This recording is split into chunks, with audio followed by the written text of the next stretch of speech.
towards a better surf patch. This one seems to give a more random behavior in the waves than the others that I've done before.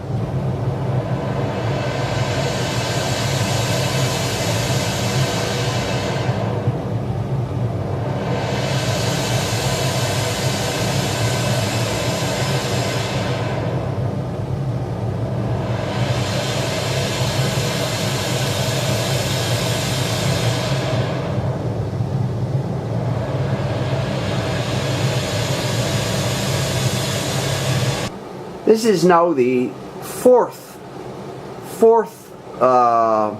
video I'm doing about making surf sounds. Why would I do so many?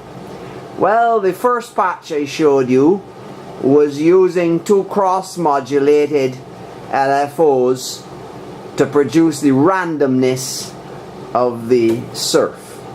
The second one I showed you was using a noise source into a sample and hold and using the output of that through a slew limiter to directly open and close the filter.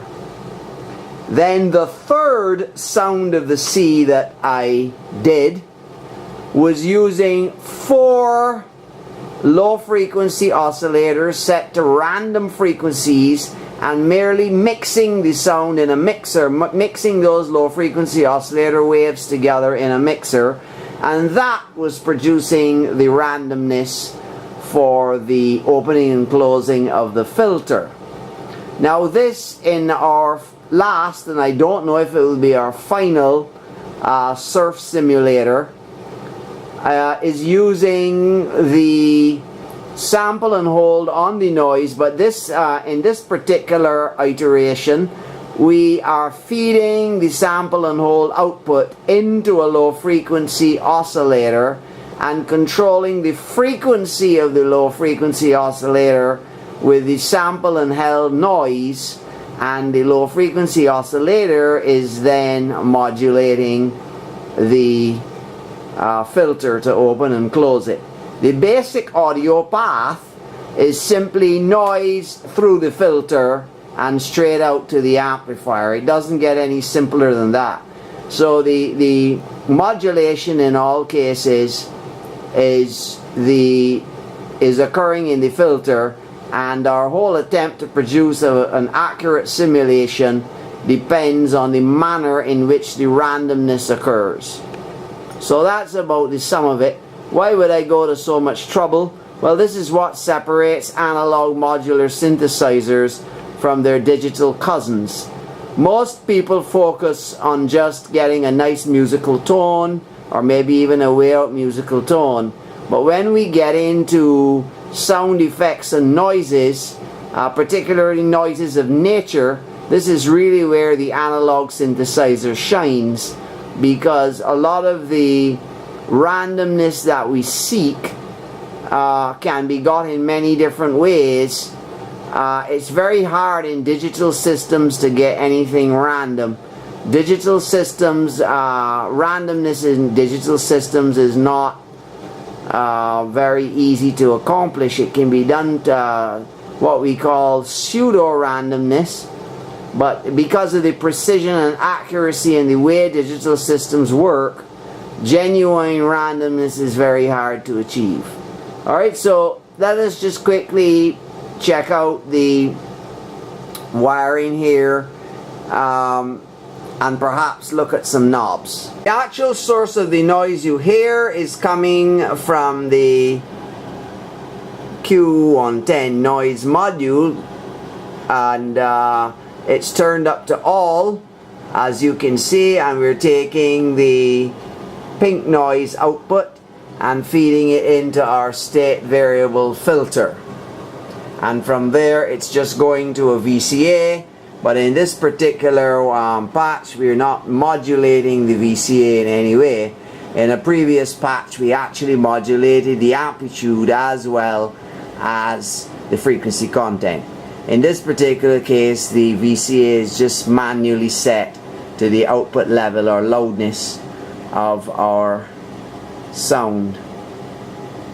For the sample and hold function, we're using the new Q157 multifunction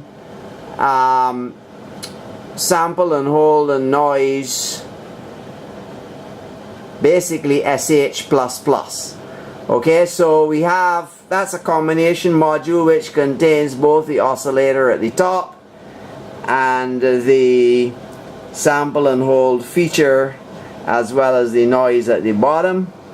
Basically, we had the noise.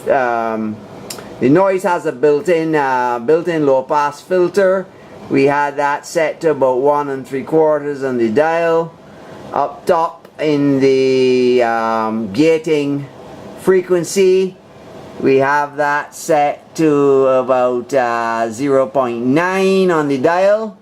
So you can make that notation and get it organized on your module if you're using the same module.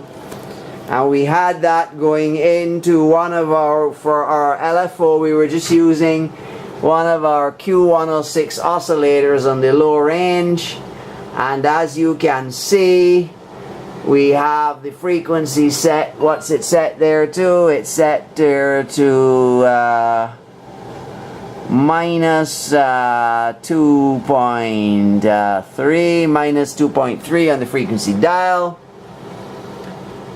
And we simply have the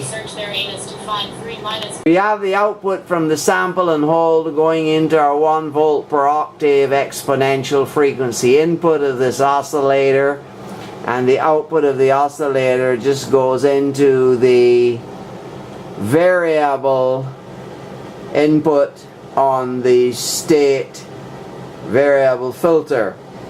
Now, the only levels we can't give you, because we've tampered with them since we did the patch, is the amount of effect that we're applying. Basically, the two top knobs that you're seeing there in the state variable filter, the one on the right, the frequency one, was set somewhere around 7, but you can fine tune it. That controls the background roar.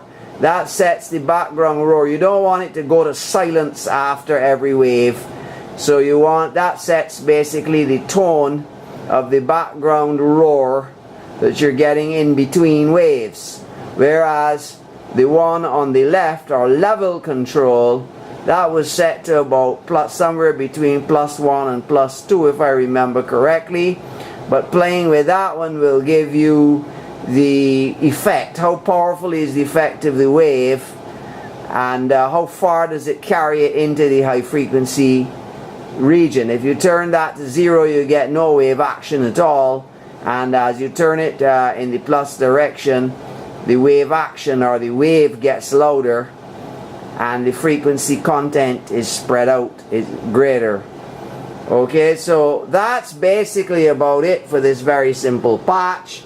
Most of our patches are simple. What we're trying to do is to give you ways and options of how to create different techniques, because you may not have the same module complement, and even if you don't have all the modules, you can probably still find a way to make your patches work if we give you enough information on which to go. Thank you for watching the Stephen Mendes Educational Channel, and we'll see you soon again.